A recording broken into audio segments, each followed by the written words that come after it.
이달 초 도심에 까만 벌레떼가 나타났습니다. 서울 은평구와 경기도 덕양구 등 수도권 서북부 일대를 뒤덮은 벌레의 정체는 이른바 러브버그. 국내종 털파리로 이동할 때 암수가 함께 다녀 붙여진 이름입니다. 몇 년 전부터 장마철에 잠시 나타났다 사라지곤 했는데 올해는 그 개체수가 지금껏 보지 못한 수준이었습니다. 올해는 작년에 그 비교가 안 될 만큼 심각한 거예요. 밤을 잘 수가 없이 창 문틈으로 들어오니까. 그래서 이건 뭔가 잘못됐구나. 문을 열기가 겁이 날 정도로 너무 많아서 모기약을 한 통을 다 쓰고 문도 못 열어요. 더워도 집안에 날아다니면 막 소름이 끼칠 정도예요. 하루에 500건 넘는 민원이 폭주하자 지방자치단체는 주말도 반납하고 긴급 방역에 집중했습니다. 산이 지금 많이 있는 지역이다 보니까 장마비가 조금 많이 내렸기 때문에 장마 기간에 많이 부화한 걸로 그렇게 파악을 하고 있습니다. 하지만 봄철 긴 가뭄에 이은 장맛비는 비단 올해만의 문제는 아닙니다. 서울과 경기 지역의 가뭄은 지난해에도 전국 평균을 훌쩍 넘었습니다. 그렇다면 러브버그가 갑자기 나타난 이유는 뭘까? 러브버그가 처음이 아니었습니다. 곤충의 대발생은 해마다 반복되고 있습니다. 2009년 경기도 지역 과수원 작물에 큰 피해를 준 돌발 외래 해충 미국 선녀벌레부터 2011년 남양주 도심에 파고든 동양하루살이, 2017년 서울 강북구와 도봉구 일대엔 난데없이 하늘소가 대규모로 발생하기도 했습니다. 충북 지역을 중심으로 2019년엔 대표적인 산림 해충인 매미나방이 급증했고 2년 전인 2020년 인천에선 깔따구 유충이 나와 수돗물 공급이 중단되는 사태까지 벌어졌습니다. 같은 해 은평구에는 대벌레가 출몰한 데 이어 올해 러브버그까지 대발생했습니다. 이렇듯 돌발 해충이 는다는 건 생태 환경에 적신호가 켜졌다는 의미입니다. 근데 원래 생태계는 하나가 급증을 하는 거는 생태계 평형이 깨졌다는 의미예요. 그 하나의 종이 급증했을 때 그 종을 갖다가 먹어치우는 천적들이 많이 있다라고 하면 얘가 급증 못하고 줄어들겠죠. 근데 지금 현재 우리 전 지구적인 생태계 자체가 건강성을 좀 잃어버렸기 때문에 얘네들이 먹고 먹히는 이 먹이사슬 자체가 좀 무너져 있는 상황이어서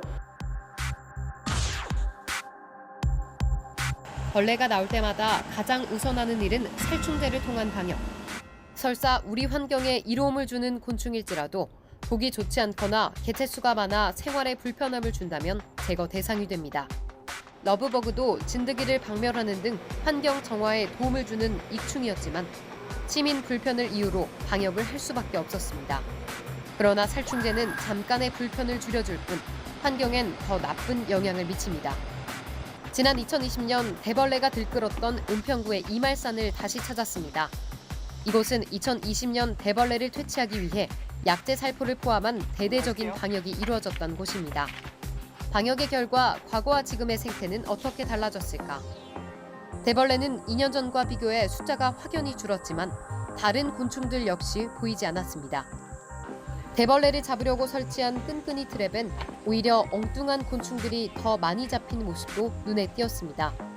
네, 원래 이말산은 1시간 정도 보면 7, 80종은 충분히 나왔던 곳이거든요. 근데 지금은 뭐 한 30종도 안 되는 상당히 적은 정도면 실질적으로 우리 앞에 있는 곤에서 보는 정도밖에 안 돼서 이게 과연 이말산이 산인데 산이라고 붙일 수 있을까라는 그런 의문이 좀 많이 듭니다. 대벌레만 죽이는 약제라는 건 없어요.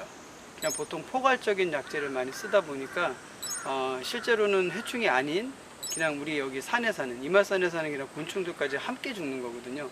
그럼 이런 곤충의 다양성이 좀 부족해지면 그 곤충을 먹고 사는 뭐 양서파충류나 새들도 먹이가 없어서 제대로 이 산에서 서식할 수 없는 그런 환경이 되기 때문에 생물 다양성이 상당히 위축돼서 생태 환경이 나빠지는 그런 부분이 될 수밖에 없습니다. 대벌레 하나를 잡으려고 온 산의 생태를 다 망가뜨렸던 셈입니다. 곤충의 대발생은 근본적으로 기후변화와 밀접한 관련이 있습니다. 지구의 온도가 오르면서 장마가 길어지고 그로 인해 습도가 높아지자 본래 축축한 곳에 사는 털파리에게는 아주 살기 좋은 조건이 됐습니다. 기후위기 시대 곤충의 대발생은 더 많이 일어날 수밖에 없습니다.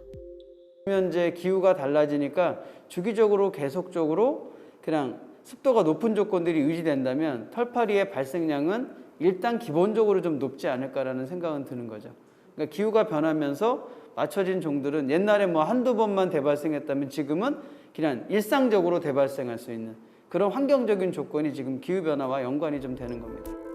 또 인간에 의한 개발로 자연 훼손이 계속되면서 곤충의 서식지가 줄어든 것도 대발생의 원인입니다. 그러니까 인간이 서식하는 면적이 계속 넓어지다 보니까 곤충이 서식해야 될 자리를 다 뺏은 거죠. 그러니까 어디론가는 가서 살아야 되는데 없으니까 이제 계속 인간이 사는 공간까지 들어와가지고 여러 가지 이제 문제들이 생기잖아요. 언제든 간에 곤충이 재발생돼가지고 인간과 충돌할 수 있다. 4년째 경험하고 있는 코로나 팬데믹도 예상치 못하게 우리를 닥쳤습니다. 거주지 파괴로 인한 곤충과 인간의 충돌이 잦아지는 상황에서 매번 살충제로 인해 곤충의 다양성마저 파괴된다면 이후 나타날 대발생이 인간에게 얼마나 치명적일진 아무도 모릅니다. 코로나 이슈도 엄밀히 보면은 이제 인간의 그 거주지가 확장이 되면서 결국 야생동물이 쓸 자리가 계속 줄어들잖아요. 과거에는 동물의 서식처하고 인간의 서식처가 떨어져 있었기 때문에 동물에만 감염이 되는데 지금은 이제 섞여져 있으니까 인간에도 감염이 될 수 있다는 거죠. 비슷한 이제 원리로 우리 저 곤충도 마찬가지로 이렇게 생각할 수 있고요. 앞으로는 변하는 기후에 맞춰 생태를 면밀하게 검토해 다양성을 회복할 구체적인 논의를 시작해야 합니다. 이제는 곤충의 박멸이 아닌 곤충과의 적응과 공존을 모색해야 할 때입니다.